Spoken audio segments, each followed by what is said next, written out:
Hello, welcome back. So today is going to be a quick video. Well, I say quick, it might be long, but a video on the clinical years at Humanitas University. So this is basically your clerkships, your OSCEs and things like that, which begin from third year onwards. So I'm going to be jotting everything down sort of on this piece of paper. Obviously it's just on the iPad, but so you can get a basic overview of how it is kind of structured and what it involves. So like I said, it's from third year onwards, which means of course the first 2 years are primarily lecture based, and you won't be doing too much simulation or clinical activities as you see on the website and things like that. You see all these amazing features of the university. You don't get into that until third year. Obviously you might get a few bits and bobs earlier on, but the majority start. So how is it structured? So basically it's organized into three blocks, and they call them professionalising activities or vocational activities. Oh, I spelled that wrong.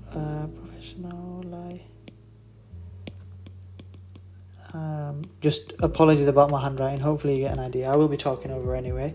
So they call them professionalising activities, and they're organised into three blocks, and each block lasts 9 days. So this was the case for me. Of course, it might all change within the next year or two, as everything is always constantly evolving and updating.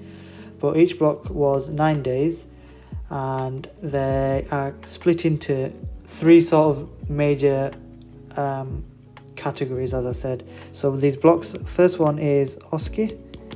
So these are observed structural clinical examinations. I'll go into further detail later on. And then the second one is clinical case discussion. So this is your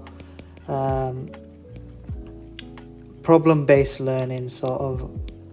You go through clinical cases and you discuss them, and that again, these all last 9 days. And then your final third one is your clerkships, and of course it's not always in this certain order, but you will have all three. And this is just, your hospital visits.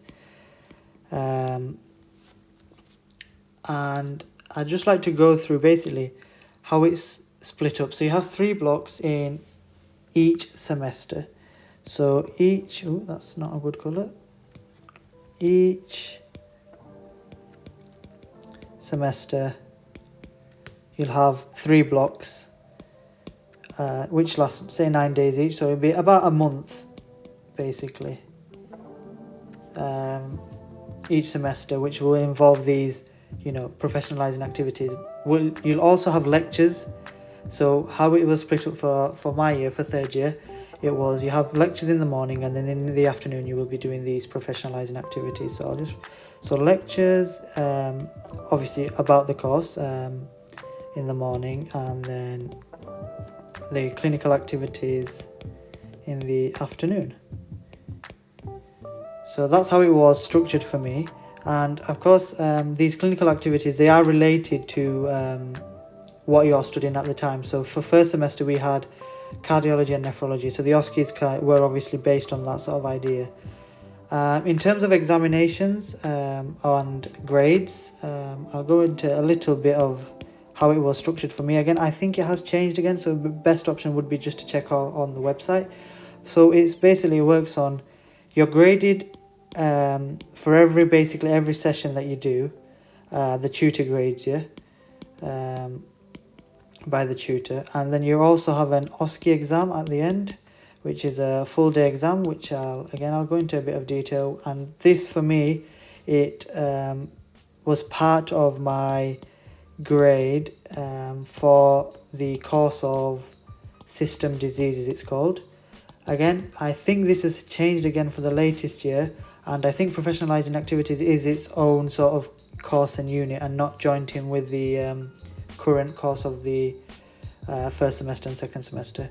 And also in terms of other examinations, these It's just graded by your tutor or your doctor, and then, as I said, the OSCE exam as well, which again is part of the grade, and you either get a -1. How it was again for me, it was a -1, 0, or a 1. That's how it was structured for me. And to get this, you had to get 0.81, so 81% to get a 1. A 0 would be anything less than that, and then if you got a minus, it'd be less than 0.4, I think it was. Again, I might be wrong, but that was just an overview of that. So what are OSCEs? Let's go into a bit of detail in terms of that. So the first block was OSCEs. OSCEs, they're common. I'm pretty sure basically every medical school you'll be doing OSCEs. So OSCEs are observed, again I think it's observed, structural clinical examinations. I'll just write exam. And these involve, physical examinations, history taking, and I think these are the main two. But yeah, so for my first semester, how it was structured was, it was related to the course that I was doing. So it was cardiology and nephrology. So in this first block, we had, of course, you had to do a thorax examination, which will just be, listening to the heart, feeling the chest, etc., etc. Obviously, you will get taught everything. This is just an idea of how it was. And for the nephrology, we just did a general examination as well as an abdomen examination as well. Again, we were taught in small groups. So you split up into small groups of maybe 10 in each group. And you do the examination either on each other or on a mannequin, or usually on obviously auscultation and things for this. So you'd have auscultation and feeling the chest and stuff, and they could hear pathologies on mannequins.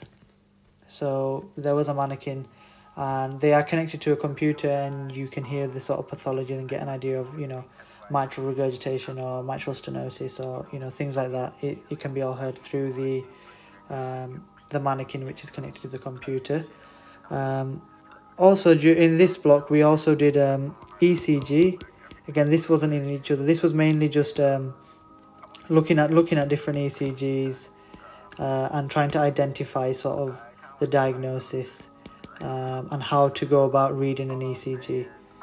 We also did some radiology. By this, again, it wasn't on each other. This was mainly, again, looking at different types of radiology. So it could be, x-rays, ultrasounds, things like that, and just kind of identifying different diseases. So for the first semester, it was radiology on cardio problems and nephrological problems. So you had chest x-rays, you had ultrasounds of the kidneys, things like that, and you'd kind of identify where you could see the problems, and you'd kind of discuss it as a group. So obviously when you're doing it in class, it's just mainly a discussion, or you'll have a tutor there who would be helping you out, trying to talk you through what you can see on these, either ECGs or radiology slides, etc., etc. You'd also have a very key aspect is history taking, medical history.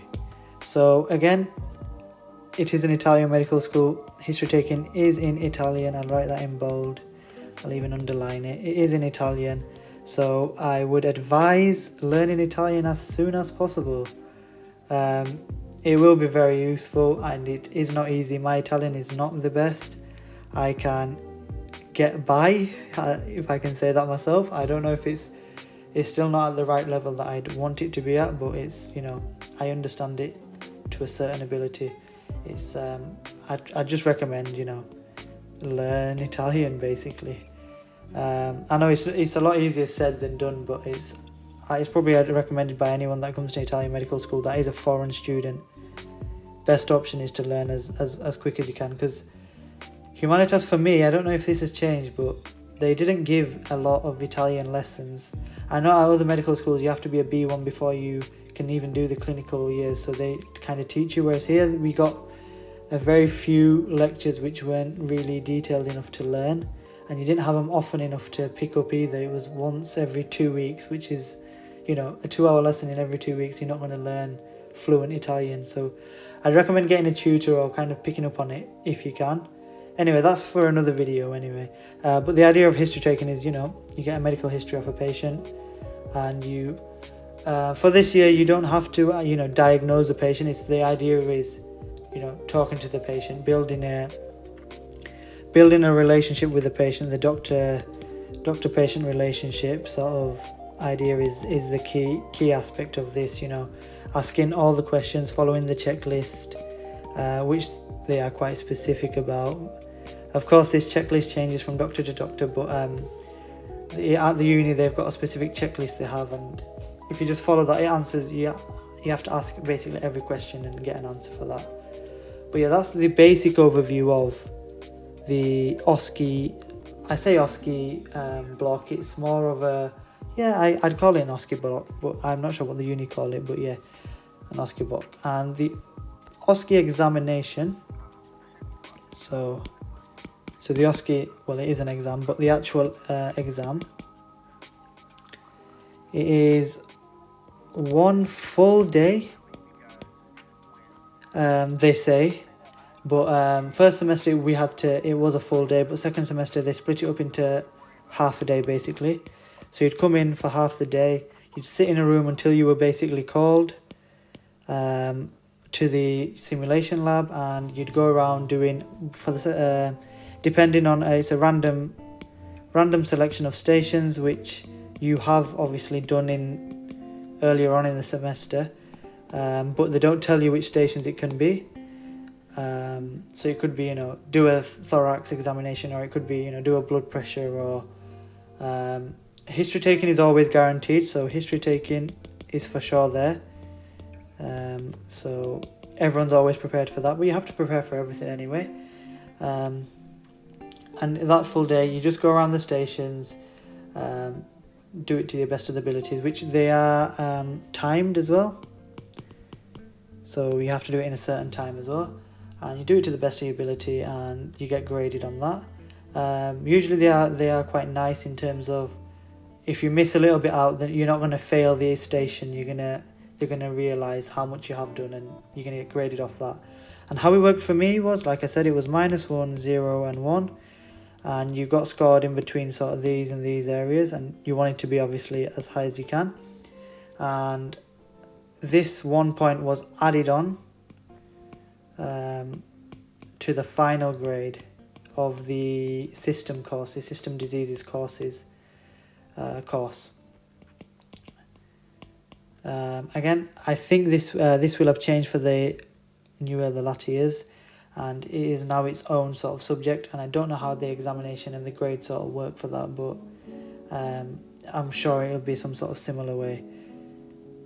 So that's a basic sort of overview at the OSCE block, I'd say. Again, I can't remember what the university call it, but it gives you an idea of what it is. Second block is your clinical case discussion. So there's not much to talk about apart from it is, as it says on the title, clinical case discussions.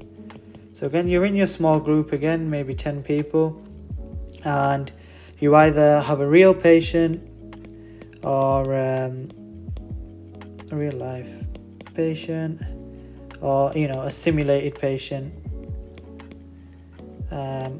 who you'd have to take your history taking on that patient. So you'd have to try and get all to kind of find out, get to a diagnosis maybe, or the idea was to get to a diagnosis, but I think the main priority for them was making sure that we understood why we were asking all the questions and what questions we need to ask for certain patients. So of course, in the first semester, we saw a cardio patient and a nephro patient. And in the second semester, we saw, because we were doing respiratory patient and hematology patient. And that's how it was for the first and second semester is all I've done. So that's all I can tell you about that. But what we just had to ask the questions, and then after that we'd kind of write up a clinical report, and we'd have to kind of upload this onto our learning management system, the LMS, and then we'd get graded on that by the tutor. And this grade, again, it counts towards the final score of the professionalising years and your professionalising activity. So again, you get an overview and idea of everything at the start of the course. This is just to give you an idea of what the clinical years are like, because to be honest, I don't think there's much information about how it is here at Humanitas, and I'm hoping this is kind of helping and giving you an idea. But yeah, these clinical case discussions, you'll have 9 discussions. We were present only at 2 discussions, and the rest you were online and you kind of listened to the other discussions. But the main 2 that you did in person, that's the ones that you're writing your clinical report on. And then finally, probably the most interesting one and the one that everyone wants to know is the clerkship. And I'll write this in bold again, sorry about my handwriting. So this is where you go to the hospitals basically.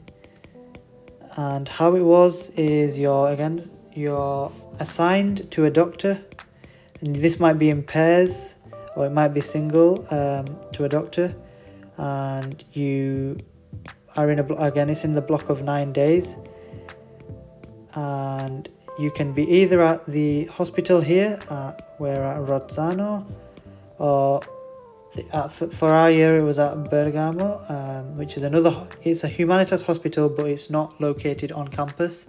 This is a 1 hour plus journey there, but the university does provide a bus provided for that. And of course this is on campus, so you just walk there and you can find your doctor and do what you need to do. So what did the clerkship involve? Clerkship involved mainly going with the doctor. It's more like shadowing with the doctor, so more like shadowing, but of course you had to tick off a checklist as well, and this checklist was 2 physical examinations and 2 history taking. 2 histories, I'll just write. And the doctor would try and find you a patient, or you'd go around the ward and find some patients and be able to do a physical examination. Histories, of course, with the patient's consent. And then you'd also have to write a report at the end on these and upload it onto the LMS, the learning management system, and then you'd get graded on that report. So these, of course, you're assigned to a doctor, and every semester it changes. So first semester I was on the hepatobiliary surgical unit, and then on the second semester I was on the endocrinology ward at a different hospital. So first semester I was on campus, and then the second one I was at the other hospital, which again I think they switch for every student, so you're not always at the same place. And what it involved was, it starts off obviously in the afternoon from any time after 1 p.m. basically. The doctor can choose, and it can last up to however long you want really. Usually latest was about 6 p.m. and you'd go around with the doctor. You might be in some surgeries, and there's no fixed structure on what you do with the doctor. Of course, it's the doctor's choice. There's no fixed structure. It's not like a lecture where you go and there's bullet points for everything and there's a learning objective. No, you have your basic overview of, you're going to be doing these 2 for sure. But obviously 9 days, this isn't going to take you 9 days to do, but in the 9 days we want to get an idea of how it is at the hospital as well. So you go around with the doctor, and the doctor might say, you can come into this surgery with me, or I'll assign you with this resident and you can see what they do throughout the afternoon. Or it's that idea of the doctor it's like basically you're a medical student on the ward, and the doctor assigns you either a doctor, or you go around with the doctor so you can get an idea of how it is at the hospital. And after the 9 days, like I said, you upload a report, and that report is graded. And during the clerkship, you are basically free to do as you wish, of course, within the doctor's limits. And you can ask the doctor, can I come and see the surgery with you? They might say yeah, or they might say, why do you come tomorrow morning? I've got a surgery that lasts from 8 o'clock till 12 o'clock. And instead of going in that afternoon, you go in the morning and you can see the doctor, see some surgeries, or the doctor has a special plan, things like that. And the main idea is you get a better understanding of how it is at the hospital and what it's involved, seeing real life patients. This is where you see your real patients, whereas in the other parts, you're learning how to be with a patient. The clerkship is where you are actually with a patient. So when I was at the hospital, I was going around the wards, I was talking to patients, doing the histories, a few physical examinations, and then sometimes we also had patients coming into the office, so we had to do blood pressures, and the doctor obviously let us do that as well. We were all supervised, of course. It's not like you're just sent away and you have to do, loads of different examinations and come back and report to the doctor. No, this is a supervised sort of activity, so you're not... Obviously, sometimes the doctor might say, just go out and see what history you can get and then come back and explain it to me, which is fine. It's not like this is going to be the black and white, which is what they're going to use. This is more of a better learning experience for you. And that's sort of like a basic idea of that's how any clerkship is, really, isn't it? This is how we do it. But another piece of advice I'd give is, I've already given it, but Italian. Of course, you're going into a hospital. The hospital in Italy, they're going to speak Italian. So my advice, recommendation, learn Italian as soon as possible. Like from first year onwards. First year you probably don't really need it. Of course, if you go out to the shops, you probably will need it. But first year you probably won't need it, but my advice is learn it as soon as possible. Speak to the Italians. The best way is speaking, as they say. And of course, it's not always that easy, so this is why I recommend, maybe getting a tutor, or I'm sure there's many online courses and things like that if you really need. The university do provide some lectures. They have got a foreign language lab, and I think it is getting better. It wasn't the best for me, and I hope it is getting better. I hope they are providing more classes and, helping the foreign students out. But in terms of that, I'd recommend, sort of learning Italian. What else should I go through? I think that's the basic idea. I think if you get an idea of it's split up into, I'll go back up, into 3 blocks. These 3 blocks, each lasting 9 days. So it's a month of clinical years each semester. And it's not full days. These are usually in the afternoon or the morning. And you still have lectures going on. So each block is 9 days, but you still have lectures in the morning or the afternoon.